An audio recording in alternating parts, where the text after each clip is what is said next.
হয় আজি ২৬ জানুৱাৰী আৰু এই ২৬ জানুৱাৰীৰ বিশেষ দিনটোত মই বৰ্তমান সময়ত উপস্থিত আছোঁ তিনিচুকীয়া জিলাৰ ডুমডুমাৰ সমীপৰ কাচিজান সংৰক্ষিত বনাঞ্চলৰ মাজভাগত থকা এক বিশেষ মন্দিৰত মই সমগ্ৰ পৰিৱেশ প্ৰথমতে এই মন্দিৰৰ পৰিৱেশ দেখুৱাই ল'ব বিচাৰিছোঁ NKTVৰ দৰ্শকসকলক।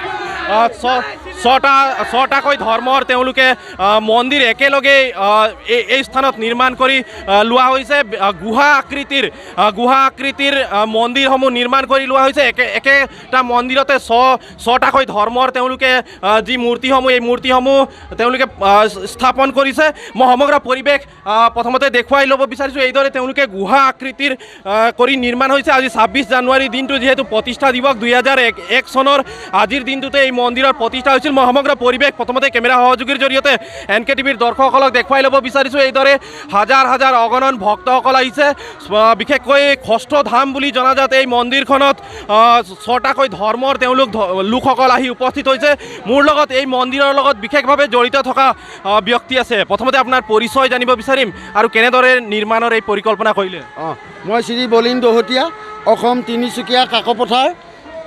আমাৰ কাচিজান বন সংমণ্ডলৰ মাজত এইটো ডাঙৰীয়া তিনিলোক ষষ্ঠধাম নামত প্ৰগট হৈছে। ইয়াত সকলো ধৰ্ম আছে, হিন্দু, মুছলিম, খ্ৰীষ্টান, গুৰু নানক, বুদ্ধ, জৈন। আমি সকলো এক মানৱ জাতি, যে সকলো এক হ'বৰ কাৰণে আমাৰ অসমত এইটো মন্দিৰ প্ৰগট হৈছে। গতিকে সদৌ ৰাইজলৈ ময়ো অনুৰোধ কৰিছোঁ, আপোনালোকে এই ধামটোক যেন আঁকোৱালি লৈ আগবঢ়াই নিয়ে। আমি গোটেই ভাৰতবৰ্ষত যেন বিখ্যাত কৰি আমি সকলো এক মানৱ জাতি মিলিজুলি থাকিব লাগে। নিশ্চয়কৈ মই পুনৰ পৰিৱেশ দেখুৱাব বিচাৰিছোঁ। ২০০১ চনতে প্ৰতিষ্ঠা হৈছিল এই মন্দিৰৰ ২৬ জানুৱাৰীৰ এই বিশেষ দিনটোতে প্ৰতিষ্ঠা হৈছিল, যাৰ বাবে এই প্ৰতিষ্ঠা দিৱসৰ দিনটোত বিভিন্ন স্থানৰ তিনিচুকীয়া জিলাৰ লগতে জিলাখনৰ বাহিৰৰ পৰা বিভিন্ন স্থানৰ বিভিন্ন ধৰ্মাৱলম্বী লোকসকল তেওঁলোক আহে, উপস্থিত হয়। মই পৰিৱেশ সমান্তৰালকৈ দেখাই থাকিম। আপোনালোকৰ পৰা জানিব ক'ৰ পৰা আহিছে আপোনালোক? हम लोग दुमदुमा से हैं, ऊंचामाटी से। क्या बोलना चाहेंगे इस मंदिर में 6 धर्म का मंदिर एक साथ है, क्या बोलना चाहेंगे? हाँ, यहाँ पर आके बहुत ही अच्छा लगा। एक यूनिक सा ही मंदिर है। हम लोग तो यहाँ पर पहले आए हैं, पहले पता नहीं था। तो आज 26 जनवरी है, बंद है टाउन, तो घूरते घूरते आगे तो पता चला कि एक अंदर है मंदिर, लेकिन बहुत ही अच्छा है। यहाँ पर आना चाहिए, दर्शन करना चाहिए, यहाँ पर दान उन करना चाहिए, जैसे कि यहाँ पर मंदिर का विकास अच्छे से हो सके। কি ক'ব, একেটা স্থানতেই যিহেতু 6টাকৈ ধৰ্মৰ মন্দিৰ তেওঁলোকে স্থাপন কৰি লৈছে, কি ক'ব এই বিষয়টো? বহুত ভাল কৈছোঁ। আৰু মানে যেনেকুৱা ধৰণৰ যেনেকুৱা ভিৰ ভাৰ হৈছে এনেকুৱা বহুত শান্তি লাগিছে ইয়াত আহি কিনি। আৰু মই মানে ৰাজ্যৰ পৰা অনুৰোধ কৰিছোঁ চবকে অলপ অলপ সহায় বৰঙণি দিব লাগে, মন্দিৰৰ ডেভেলপমেণ্ট হওক, অলপ ৰং চং হওক, সেইকাৰণে মই আহ্বান কৰিছোঁ। জয় শ্ৰীৰাম। নিশ্চয়কৈ মই পুনৰ পৰিৱেশ দেখুৱাই গৈছোঁ NKTVৰ দৰ্শকসকলক। এইদৰে বিভিন্ন ধৰ্মৰ মই ইতিমধ্যে উল্লেখ কৰিছোঁ 6টাকৈ ধৰ্মৰ লোকসকল তেওঁলোক আহি উপস্থিত হৈছে মন্দিৰত। তেওঁলোকে পূজা অৰ্চনা কৰিছে। যিহেতু আজি ২৬ জানুৱাৰীৰ এই বিশেষ দিনটোত ২০০১ চনৰ এই ২৬ জানুৱাৰীৰ দিনটোতেই এই মন্দিৰৰ স্থাপন হৈছিল, যাৰ বাবে অগণন এই প্ৰতিষ্ঠা দিৱসৰ দিনটোত অগণন ভক্তসকল এই মন্দিৰত অহা পৰিলক্ষিত হয়। মই সমগ্ৰ মন্দিৰৰ পৰিৱেশ দেখুৱাই ল'ব বিচাৰিছোঁ। মই ইতিমধ্যে পুনৰ উল্লেখ কৰিছোঁ যে যি ডাঙৰীয়া বাবা ষষ্ঠধাম বুলি এই মন্দিৰ আছে, এই মন্দিৰত একেটা মন্দিৰতে 6টাকৈ ধৰ্মৰ তেওঁলোকে ভগৱানক আৰাধনা, যিহেতু হিন্দু, ইছলাম, শিখ, জৈন আৰু খ্ৰীষ্টান, এইদৰে 6টাকৈ ধৰ্মৰ তেওঁলোকে একেটা মন্দিৰৰ ভিতৰতে তেওঁলোকে নিৰ্মাণ কৰি উলিয়াইছে।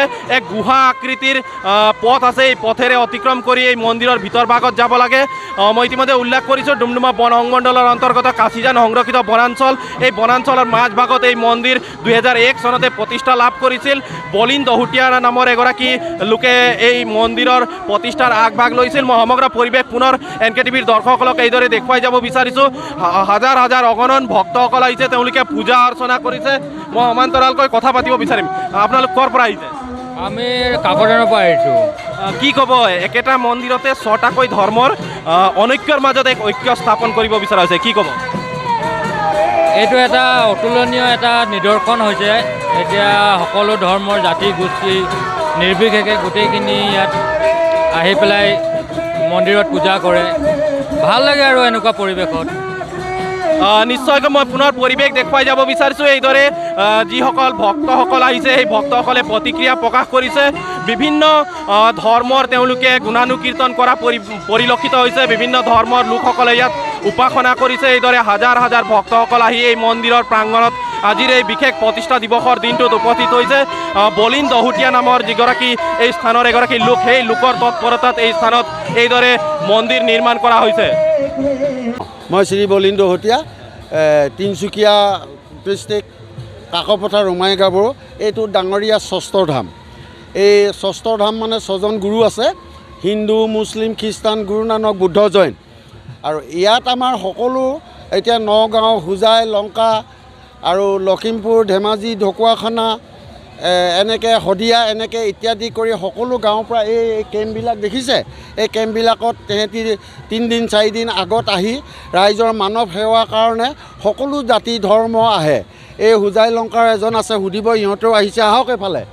আৰু এই সকলো আমি মানৱ জাতিক এক হ'বৰ কাৰণে, আমি জাতি ধৰ্ম সেইটো নহয়, আমি মানুহ জাতি, এইটো কাৰণে এই ধামটো ইয়াত প্ৰগট হৈছে।